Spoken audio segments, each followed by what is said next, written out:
Di tengah diskusi, kontroversi, dan perdebatan di masyarakat tentang dunia pesantren, ada baiknya kita mencari rujukan utama yang mendiskusikan tentang dunia pesantren. Assalamualaikum warahmatullahi wabarakatuh. Nah, pada kesempatan kali ini kita akan membahas cuplikan perbandingan antara 3 karya utama tentang dunia pesantren. Yang pertama adalah karya Josh Makdisi, judulnya The Rise of Colleges, Institutions of Learning in Islam and in the West, gitu ya, yang diterbitkan oleh Edinburgh University Press pada tahun 1981. Dan yang kedua adalah buku Zamah Syarif Dhafir yang berjudul Tradisi Pesantren, Studi tentang Pandangan Hidup Kiai, yang dipublikasikan oleh LP3IS tahun 1982.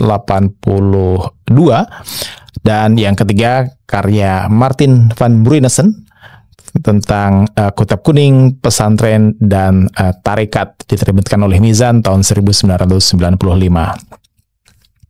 Nah, jadi kita ingin diskusikan dari madrasah ke pesantren, Makdisi, Dhafir, dan van Bruynesen.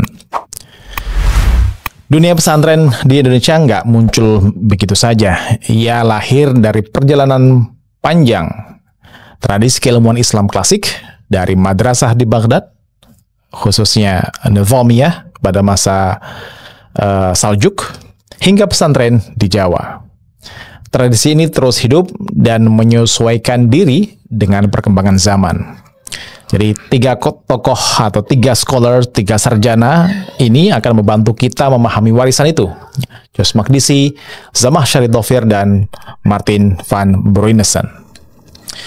Josh Makdisi, sejarawan besar dunia Islam, menulis buku judulnya The Rise of Colleges pada tahun 1981. Ia mengungkapkan bahwa universitas-universitas di Eropa punya akar dari lembaga Islam yang bernama madrasah. Madrasah bukan hanya tempat mengaji, tapi lembaga akademik formal pertama di dunia. Di sana sudah ada sistem yang disebut sebagai wakaf atau endowment, di mana seorang wazir misalnya mewakafkan mewakafkan tanah yang dikuasainya untuk dibangun sebuah madrasah.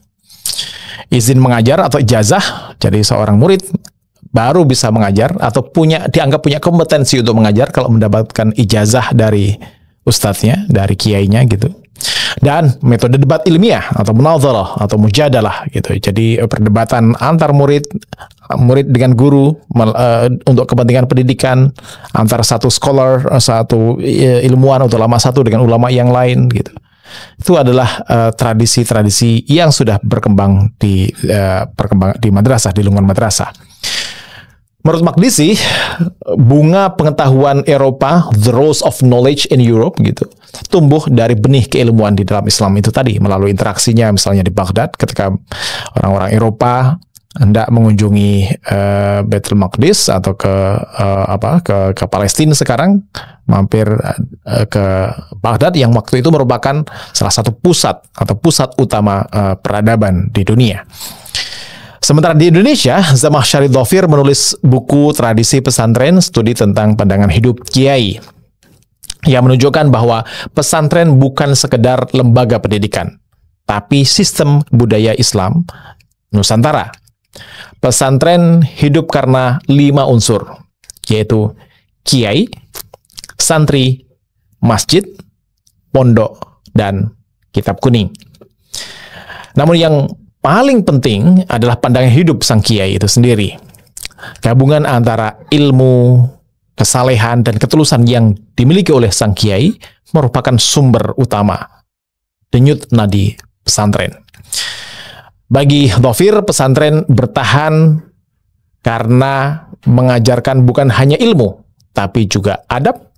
Di situ dalam konteks interaksinya ada barakah dan ada akhlak yang dijaga. Jadi pesantren membentuk manusia, bukan sekedar melahirkan cendekia atau kaum intelijensia. Sedangkan Martin van Bruynesen, antropolog asal Belanda, meneliti pesantren dari sisi keilmuan dan jaringan ulamanya. Dalam bukunya Kitab Kuning, Pesantren dan Tarekat, ia menjelaskan bahwa pesantren Indonesia adalah bagian tak terpisahkan dari tradisi ilmuwan Islam di level global.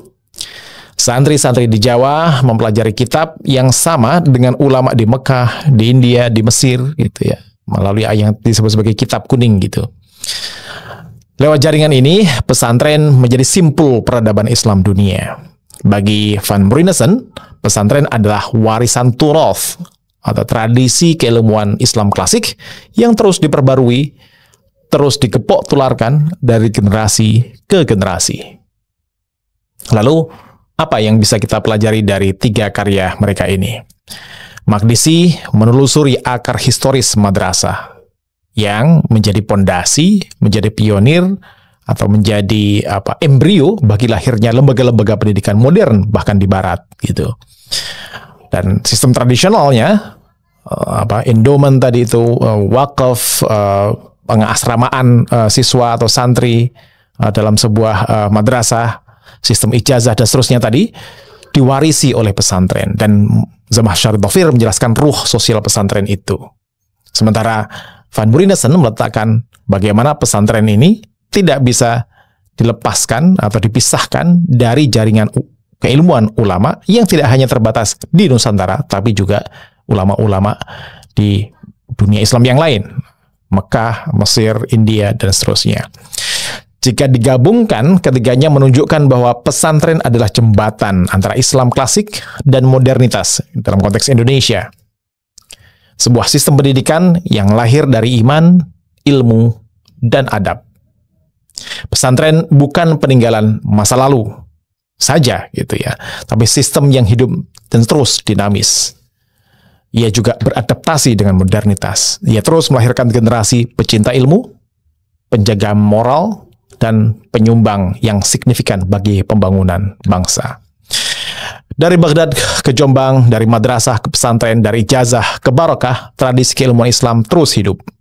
Dan seperti pesan para kiai, ilmu yang bermanfaat bukan sekedar dihafal atau fis-sutur, tapi yang menumbuhkan kebijaksanaan dan adab, fis-sudur wa fil akhlaq, dalam dilaksanakan, dipraktekkan, yang membentuk manusia yang bijak, manusia yang beradab. Demikian, silahkan gali lebih lanjut di ketiga buku tersebut untuk mengetahui pandangan dunia pesantren, tradisi pesantren, dan sumbangannya bagi bangsa. Terima kasih, mudah-mudahan bermanfaat. Assalamualaikum warahmatullahi wabarakatuh.